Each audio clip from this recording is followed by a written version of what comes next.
Digi-hybride art, modus operandi. Il existe de par le monde, différentes approches, pour exercer l'hybride art, qui comme chacun sait, est aux antipodes de l'art hybride, dont le gros inconvénient est la redondance. Un fatras d'éléments composites, qui se nourrit de stéréotypes, foncièrement contre-productifs. Cependant, avec Razak le plasticien marocain, nous assistons à un concept original, qui porte son empreinte digitale. Un concept clair et bien défini, où qualité et quantité interfèrent admirablement. Ainsi, pour se démarquer des autres peintres, et des autres genres, il l'appela Digi-hybride art. Une suite logique de l'art transcendantal, dont il a ébauché et peaufiné la teneur, dans son livre d'art, paru en 2018, en France, sous le titre « Bousguiba Awards, les vertus d'un prix transculturel ».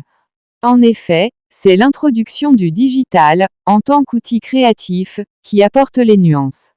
Le plasticien digitaliste y expérimente un nouveau genre, dont l'art postmoderne est friand.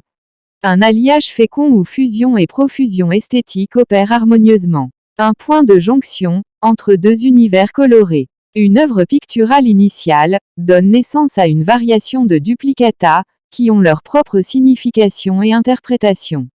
Dans ce processus des multiplicateurs, l'œuvre picturale originale n'est qu'un point de départ. De son esthétique initiale, on en déduit tout un foyer chatoyant, et une succession de métamorphoses. Pas de Photoshop, pas de logiciel de mise en forme, mais une simple application où la sensibilité de l'artiste joue un rôle primordial. Ce qui est magique et prometteur, c'est que chaque œuvre sous-jacente devient à son tour une œuvre matricielle, qui engendre d'autres œuvres sous-jacentes. Ainsi, la peinture devient polymorphe et intensément expressive. Le pictural se transmute en une créativité protéiforme et kaléidoscopique, en atteignant de nouveaux horizons cognitifs. Au fur des tentations, le cycle coloré et sémantique de cette créativité sans fin devient une spirale montante, ouverte sur l'infini. Au sein de cette spectaculaire opération, la digitalisation de la peinture physique, pigments, encre, poudre, pastel, lui confère plus d'effets visuels, et lui ajoute plus de faits émotionnels. Comme ils sont en vogue actuellement, le digital et la cybernétique sont impliqués conjointement, dans un meilleur usage optimisé. Une quantité inouïe de perspectives se profile à l'horizon. L'usage diapographique, le cinéma pictural, impression tout support, y compris le textile, sont désormais à portée d'un clic informatique. Si une image vaut 1000 mots, dit Razak, avec Digi-hybride art, on a 10 000 duplicatas artistiques, si différents les uns des autres. Avec sa capricieuse texture, et son attractif ornement ludique, Digi-hybride art est contagieux.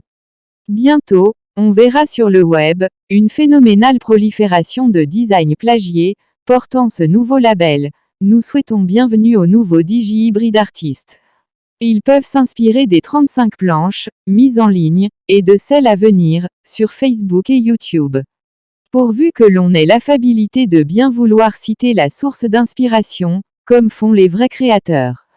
Razak est un artiste peintre marocain, et un écrivain prolixe. Il a publié plusieurs livres en France, au Canada et au Maroc. Il est aussi le fondateur du Prix international de l'humour.